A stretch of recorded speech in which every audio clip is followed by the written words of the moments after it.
Ends our news because I think we actually do have someone on the air. Wow. Are you my ready? goodness. Ladies and gentlemen, you've waited long enough. Are we ready for Parisa? Hello, Parisa. Hey. Welcome to the VS show. How are you doing? I'm doing awesome. How are you guys doing? We're doing great. I'm sitting here with Rick Lasher. I don't know if you remember him from Comac, but I told him to come back on the show as a visitor. And Dave Belsky, who's another visitor here. But we had some phone calls before we went through the news. But you know what? It's time to give the fans what they want, and that's you, Parisa. So why don't we get into just what your life is like now? Because you are a celebrity, I would say, right? Maybe not an A-lister, but you're getting up there, I would think. Alphabet, I would go for. Huh? Somewhere in the mid-alphabet. Somewhere in the middle. Okay. So how's life treating you? You're running around like crazy, I hear, right?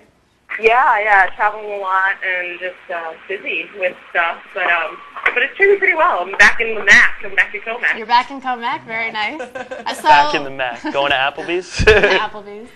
So you like to tell people that you're from New York City when you were in Sydney, but you forgot about Comac. Hey, in all fairness, I lived in New York City longer than I lived in Comac. All right, fair enough. I moved.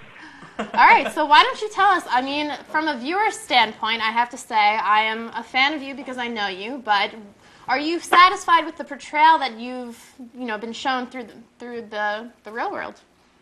It's a little different from what, I thought it would be, but there's been so much support, even though I'm cringing on this side, even though I'm seeing myself be so uncomfortable and singing naked in the shower.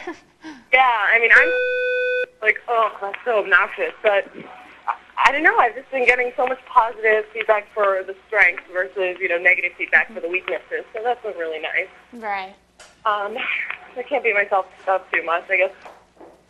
You would recognize that people have, they have flaws and they have strengths, and, everybody has an opinion. Right. And I would think from your perspective, I mean, you were pretty much the star of this past week's episode. I think, when you watch The Real World, there's a few characters that, are in the house and do stuff, but the storylines don't necessarily revolve around them. And I would have to say from the first few episodes, you're pretty much in the mix of everything, right? Yeah, a lot. Do you like that? I mean, that's what you're there for. You're there for some airtime. Times where I'm just like, wasn't somebody else doing something more interesting? Have to show me doing my eyebrows or, right. Little things like that where, yeah, it's embarrassing, and you wish somebody else had more time. Well, I want to talk about how you actually first got onto The Real World, because I did read an article on you, and it said that you didn't actually try out for it. The MTV producers saw you at some place, and I guess you can elaborate more on that, but that they approached you to come on the show. Is that correct? It is more that they came to NYU, and they were having private interviews with student organizations on campus, like minority student organizations, in that, not that the organizations were, composed of minorities, but like at NYU, Republicans are in the minority. It's a very liberal school. So they interviewed the young college Republicans, and like Greek life is about 2% at NYU. So they interviewed my sorority, which is one of the bigger sororities on campus. And so they were having a private interview with my sorority, and I went to a sorority meeting thinking it was just being held at, my friend's club that she works at, and it turned out to be, an interview for The Real World. And, at first I wasn't that active in the discussion, and then they started asking questions about the government's involvement in Hurricane Katrina and the war in Afghanistan. This was during my junior year at the time. And I don't know, I just started speaking up because I had really strong opinions on this matter. So they asked me to stay after, and they called me back, and I didn't make it.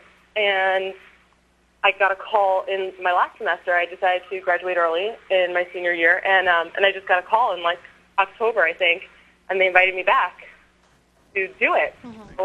So you didn't really know what you were interviewing for, you said, right? No. When I did it originally, I just thought, one of my sorority sisters was like, we're having a sorority meeting at table 50. Come by today. It's right by campus. So I was like, yay, I get to see Lauren. And I wasn't really that active in my sorority by my junior year. I'm sad to say, I wish I had been. But, this was one of those things where it just happened to be time and place and circumstance. Right.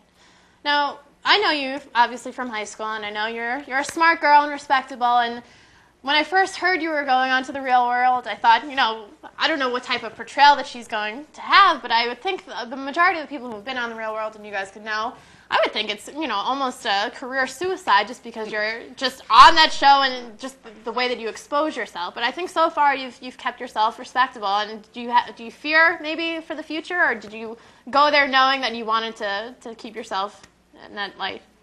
That's so tough because, nobody wants to, I don't know, I guess, be an asshole on purpose, but that nobody's infallible either. So I know that there are going to be times where I'm going to laugh at myself, and there are going to be times where that I kept it together.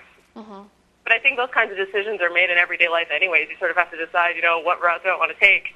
And having the cameras around, I tried not to let it affect who I was as a person as much.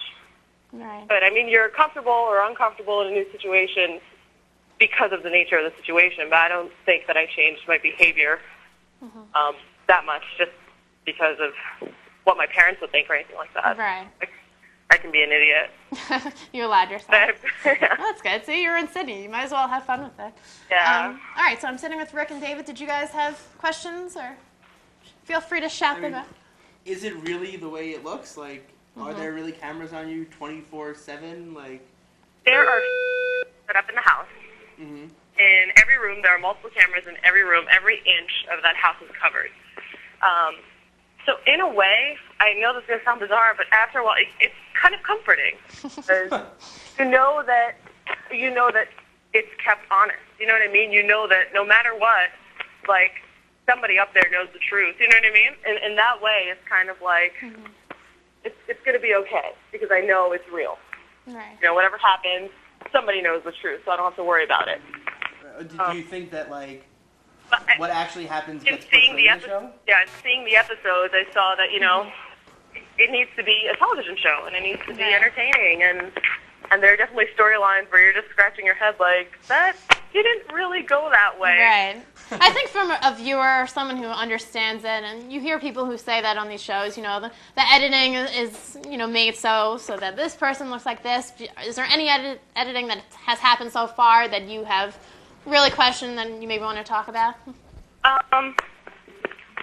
It's already happened, and I don't know what's going to come. Mm-hmm. So I don't really know if I would comment on it, but I know with the whole Dunbar, Kelly, and love triangle, I was sort of looking at it like, okay, that's definitely not the way it went down, but maybe from an outside perspective, if that looks like the juiciest way to retell it, then okay. But now that the episodes are progressing, you're seeing a little bit more of Dunbar coming out and opening up to me, and the nature of our relationship, and what the viewers don't see because of the way the episodes have been going is that that's the way it was from day one, and so for me it was really hard to watch it be like completely one-sided, and then they have, I don't know, the transition to Dunbar being very angry, and now the transition into Dunbar pouring his heart out, whereas it was all happening at the same time. He opened up to me in the beginning, and then as he started to lash out more and more and more, the other roommates got to slowly learn more about him. Right. And I would think that you and Dunbar, based on the fact that pretty much everything that it showed on cameras of you fighting and you considered him someone as a good friend, I would think the stuff that they don't show is that you actually would hang out with him more, right? Is that something that you think they leave out? Up a lot more to me, and just, and like being nicer, and being a person, being a real person that I really felt like I could empathize with and sympathize for, because of the nature of his background and everything. So, yeah, you don't see that stuff, but it's all good. Like I said, the people upstairs were watching, and they knew what happened. So now when I'm watching the episodes, I feel like a crazy person, and I feel like an idiot.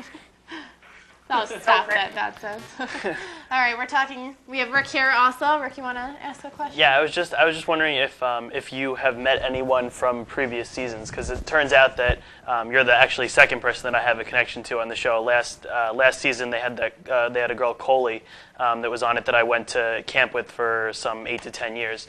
So I was wondering if you guys have met, or have you met anyone exciting since you've been on the show? Mm-hmm. I met a whole bunch of people in the VMAs. Really cool. But in the real world family, everyone's been really cool.